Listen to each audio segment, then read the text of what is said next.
Hai kawan-kawan, kita ketemu lagi pada episode pembelajaran hari ini. Kali ini saya akan membawakan sebuah episode yang berjudul Symphony of Harvard Way of Organization Transformation. Saya berharap setelah kawan-kawan mengikuti pembelajaran episode ini bisa memahami ciri-ciri daripada organisasi masa depan, sehingga teman-teman dapat mempersiapkan diri untuk melakukan penyesuaian akan kebutuhan organisasi masa depan. Oleh karenanya, sebaiknya kawan-kawan mengikuti dengan tekun apa yang saya sampaikan pada program pembelajaran kali ini. Tidak ada jalan lain. Transformasi memerlukan pola pikir yang baru, pola pikir yang berubah untuk menyesuaikan diri dengan keadaan. Semoga ini bermanfaat bagi kawan-kawan di dalam proses pembelajaran ini.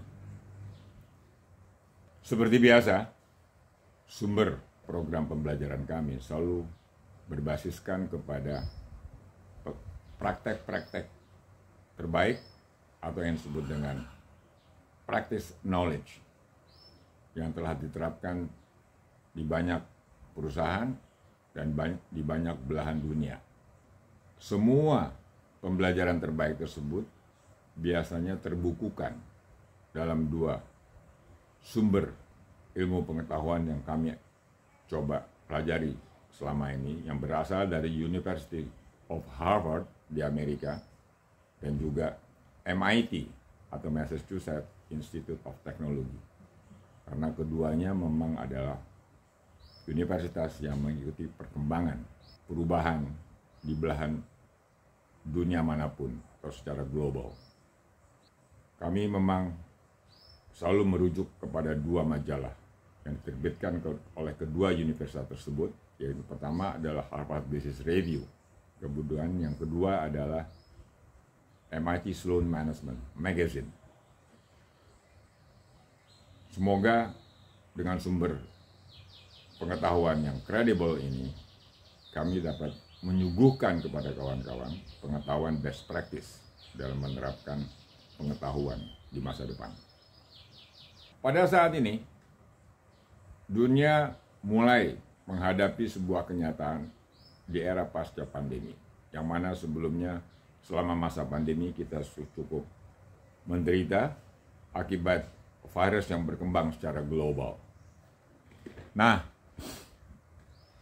kita sangat beruntung pada saat ini virus pandemi sudah mulai menurun drastis dan mulai melandai, walaupun tidak hilang sama sekali.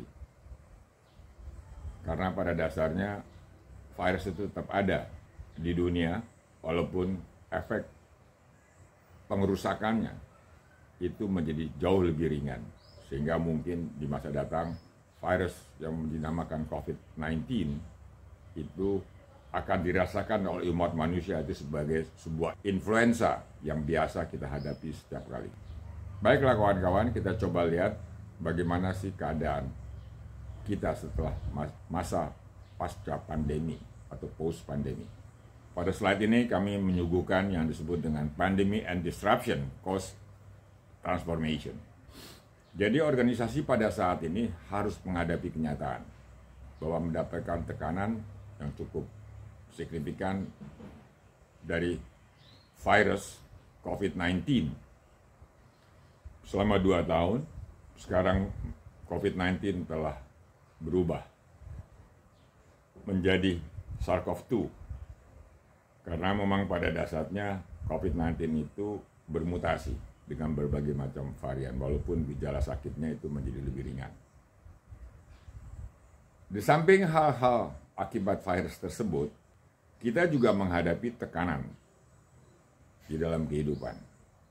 Yang pertama adalah tekanan akibat generation gap.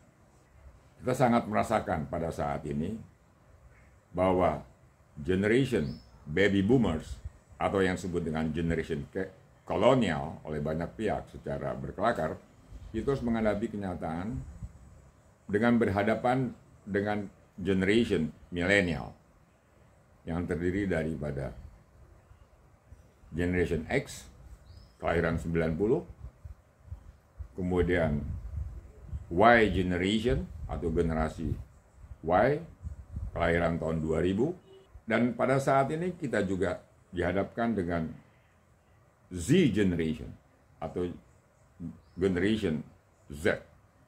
Ketiga generation yang saya sebutkan terakhir itu merupakan generation yang disebut dengan native teknologi. Mereka lahir sudah bertumbuh, terutama akibat pertumbuhan teknologi. Mereka lahir dan hidup itu di era pendayagunaan teknologi secara masif. Sedangkan generation baby boomers atau colonial generation, kita belum mengenal era internet pada saat itu. Kedua perilaku yang sangat berbeda ini cukup menekan, terutama dalam berhubungan kerja atau berhubungan proses kerja, di mana generation milenial itu terbiasa dengan multitasking, sedangkan generation baby boomers itu selalu bekerja dengan sequential. Nah, inilah yang disebut dengan generation gap. Kalau kita tidak dengan arif dan seksama mencoba menjembatani, itu akan menimbulkan ketegangan di seluruh mata rantai organization. Teman-teman sekalian, di samping social and ecosystem disruption, ada lagi yang disebut dengan science and technology disruption. Semua generation harus menghadapi bahwa science and technology itu telah bertumbuh secara eksponensial, tidak lagi linear seperti sedia kala. Sehingga muncul istilah teknologi is unlimited. Akibat teknologi unlimited, semua orang harus berperilaku kerja untuk sigap mengantisipasi dan sigap beradaptasi dengan perubahan. Nah, science and technology growth atau pertumbuhan sains teknologi ini cukup membuat tekanan bagi semua pihak di dalam berorganisasi. Kemudian ada yang disebut dengan environmental and climate change disruption. Environmental climate change disruption itu telah memunculkan akibat yang cukup signifikan bagi semua pihak. Kita tahu saat ini bumi menjadi sangat makin panas, sehingga terjadi perubahan iklim, perubahan musim di belahan dunia manapun. Nah, semuanya itu adalah akibat pengerusakan lingkungan dan juga pendayagunaan energi fosil. Nah, climate change ini menimbulkan krisis energi, krisis pangan, kemudian krisis-krisis yang lain. Karena climate change itu akan merombak pola tanam dan pola pertumbuhan untuk makanan manusia, di mana pola tanam jadi berubah, pola bertumbuh juga jadi sangat berubah. Nah, di samping itu, akibat krisis-krisis yang dimunculkan, manusia atau umat manusia berupaya untuk mengantisipasi, terutama di dalam bidang pendayagunaan teknologi dalam bercocok tanam. Kemudian dalam mencoba mencari alternatif baru di bidang energi. Sehingga muncullah yang disebut dengan pada saat ini adalah energi baru dan terbarukan. Energi baru dan terbarukan, diperbaruinya pola cocok tanam dengan mendayagunakan teknologi, itu akan mengakibatkan perubahan perilaku kerja. Semua orang harus berani bereksperimen, semua orang harus berani melakukan inovasi, semua orang harus berani melakukan terobosan. Itulah kira-kira akibat disruption yang terjadi di seluruh penjuru dunia. Nah, oleh karenanya organisasi masa depan pun akhirnya harus berubah. Yang pertama kali kita harus mengenal ciri khas organization evolution. Kita mengenal organisasi klasik yang disebut line and staff organization. Ini sebetulnya sudah berlangsung sejak tahun 40-an setelah ditemukannya teori Maslow dan teori organization development dan bertumbuh kembangnya organisasi industri otomotif di Amerika yang dimotori oleh Henry Ford. Sayangnya Line Staff and Organization ini menjadi organisasi klasik yang terus dipergunakan tanpa mempedulikan perubahan yang terjadi. Nah, untuk itu saya ingin memperkenalkan sebetulnya perubahan secara perlahan. Organisasi juga harus mengenal organisasi-organisasi yang lain. Seperti Matrix Organization, organisasi yang bertumbuh sejak tahun 80-an. Ini banyak dipergunakan oleh construction company dan juga oleh consultant company, di mana bekerja dengan mengandalkan sumber daya dan orang-orang yang bertanggung jawab terhadap program kerja. Saya Matrix Organization ini tidak begitu populer di Indonesia. Berikutnya di tahun 2000-an muncul yang disebut dengan Strategic Focus Organization. Strategic Focus Organization ini ditemukan oleh Robert Kaplan. Beliau hanya memesankan kepada kita semua, kalau merancang organisasi itu basisnya bukan kebutuhan perilaku atau kebutuhan sifat-sifat dasar manusia yang dianut oleh Line and Staff Organization, tetapi kepada strategi perusahaan. Sehingga desain organization itu sangat berbeda, karena perusahaan harus menomorsatukan strategi, sehingga organisasi dirancang berbasiskan pada strategi. Sayangnya juga bahwa bentuk organisasi ini tidak digubris, tidak dimanfaatkan, tidak dipedulikan oleh bangsa kita selama ini. Padahal di belahan dunia lain mereka sudah banyak mempergunakan pola strategic focus organization. Berikutnya muncul lagi yang disebut dengan networking organization tahun 2010-an. Networking organization ini akan merombak pola kerja dari semua organisasi perusahaan. Tidak lagi dengan urut kacang, tidak lagi dengan prosedur-prosedur klasik, tapi mereka bekerja lintas batas perusahaan, bekerja dengan lintas batas negara, karena harus bersifat berjejaring. Nah, yang terakhir, dan saat ini akan berlangsung terus barangkali selama 10-20 tahun ke depan, adalah yang disebut dengan Mixed and Dynamic Organization. Mix itu adalah mencoba untuk menggabungkan organisasi-organisasi yang berkembang sebelumnya di dunia atau di negeri-negeri yang memang menggunakan evolusi organization secara efektif. Kemudian dynamic itu menunjukkan bahwa kita tidak bisa lagi mengadakan organisasi yang kaku, yang serba rigid, apalagi organisasi yang selalu taat kepada prosedur. Karena innovation itu membutuhkan terobosan. Innovation membutuhkan breakthrough. Innovation membutuhkan keberanian. Nah, di sisi lain, sementara kita dicekoki dengan satu buah pengetahuan yang disebut dengan risk management. Karena di dalam dynamic organization, basisnya adalah collaboration dan kepercayaan. Sedangkan di risk management itu kadang-kadang hanya berbasiskan kepada prosedur yang dirancang oleh sebuah organisasi yang kadang-kadang sudah kadaluarsa daripada acuan-acuan untuk tidak melanggar risiko dari sebuah keputusan. Nah, dinamika, kontroversi, kedua hal tersebut kita harus hadapi. Bagaimana harus kita mensikapinya? Kita akan mempelajarinya di program-program pembelajaran lainnya.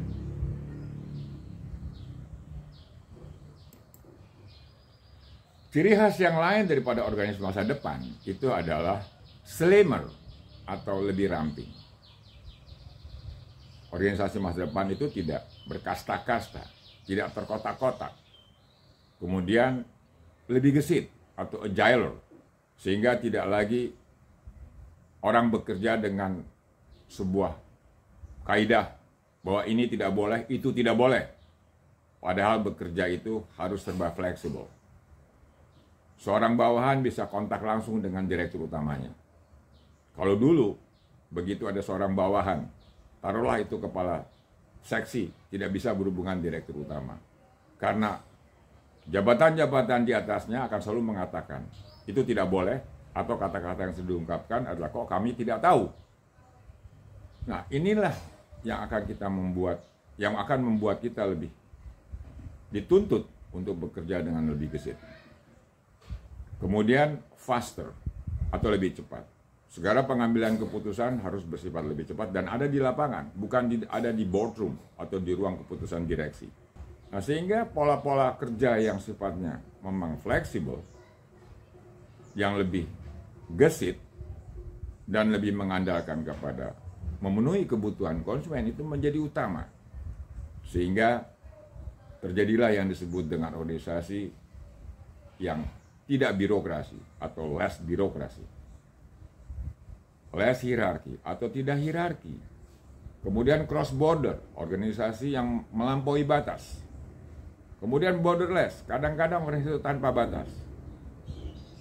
Dan saat ini mulai dikenal bekerja dengan tim-tim kecil sehingga ada pengetahuan tentang bagaimana bekerja dengan working group. Kemudian kita juga bekerja dengan pola yang disebut dengan collaboration. Collaboration ini akan menjadi era masa depan, di mana semua orang bekerja dengan kolaborasi, dengan networking, dengan teamwork. Nah, di dalam collaboration ini, prasyarat utama yang diminta adalah kita saling trust atau saling percaya dan saling merespek. Ini pun juga bertentangan dengan pola-pola manajemen yang selama ini didengung-dengungkan, yang disebut dengan risk management tadi, sehingga orang serba dicurigai, serba diaudit, sehingga saya sering berkelakar di dunia manajemen atau di pertemuan-pertemuan eksekutif. Kalau sebuah perusahaan harus diaudit sampai 14, 15 jenis audit, terus saya tanya, kapan kerjanya? Semua orang dicurigai, hampir semua bidang pekerjaan itu harus diaudit. So, apa yang akan terjadi? Sementara kita harus bekerja dengan lebih cepat, lebih gesit. Nah, hal-hal ini sebaiknya teman-teman memahami. Future organization itu membutuhkan pola pikir atau paradigma atau mindset yang sama sekali berbeda dengan apa yang teman-teman hadapi pada saat ini. Nah, untuk menuju kepada future organization, sebaiknya kita harus siap. Kita harus bersiap diri hampir di semua lapangan. Pertama adalah leaders readiness, di mana para pemimpin perusahaan itu harus siap bahwa kita memasuki era perubahan yang sangat berbeda dengan era masa di mana semuanya serba kaku, serba rigid, serba tidak boleh, dan serba tidak menentu di dalam proses pengambilan keputusan. Kemudian ada yang disebut dengan people readiness. Semua karyawan itu harus bersiap diri untuk melakukan era perubahan. Oleh karena itu membutuhkan pendidikan sampai ketemu yang namanya critical mass, di mana setiap orang atau setiap perusahaan memiliki minimal 10-20% orang yang paham tentang transformasi. Karena kalau tidak ada 10% atau tidak sampai 20%, kita akan kesulitan untuk melakukan transformasi. Ini dibutuhkan pendidikan. Kemudian juga apa yang kita kenal dengan culture readiness, mempersiapkan budaya perusahaan yang berubah. Budaya-budaya masa lalu itu harus ditinggalkan. Kita bekerja dengan generasi muda, kita bekerja dengan teknologi, kita bekerja dengan tuntutan kecepatan, sehingga budaya kerja itu sangat berubah total pada saat ini. Dan ini juga harus ada kesiapan dari para pemimpin perusahaan. Berikutnya ada infrastructure readiness. Infrastructure readiness itu biasanya terkait dengan teknologi. Infrastruktur teknologi itu menjadi perhatian. Tidak ada orang pun yang sekarang bekerja tanpa internet. Tidak ada seorang pun sekarang yang bekerja tanpa mengenal yang namanya data. Sehingga infrastruktur teknologi dengan kecepatan tinggi itu merupakan prasyarat di samping infrastruktur klasik ya, seperti jalan raya dan lain-lain. Yang terakhir adalah organization and process readiness. Di dalam dunia kerja yang bersifat fleksibel dan menuju kepada kecepatan, kita harus mengandalkan bisnis proses. Bukan lagi prosedur yang semuanya itu serba rigid dan semuanya tidak boleh melanggar. Akibatnya apa? Yang terjadi kita terlalu terlambat dalam menyongsong era perubahan dan era kompetisi. Nah, semuanya ini sebelum kita mulai kita harus melakukan yang namanya gaps landscape. kelima atau keenam readiness tersebut kita harus evaluasi. Kita harus assess, kita harus review. Kemudian kita akan menemukan yang namanya gaps landscape. Di masa depan dituntut seperti apa, saat ini kita seperti apa. Sehingga nanti akan terbentuk yang namanya as is situation versus should be situation. Demikianlah kawan-kawan, episode pembelajaran kali ini yang berjudul The Symphony of Harvard Way for Transformation Organization. Semoga bermanfaat, menjadi bekal untuk mengikuti pembelajaran-pembelajaran lainnya. Terima kasih, sampai ketemu dalam episode pembelajaran berikutnya.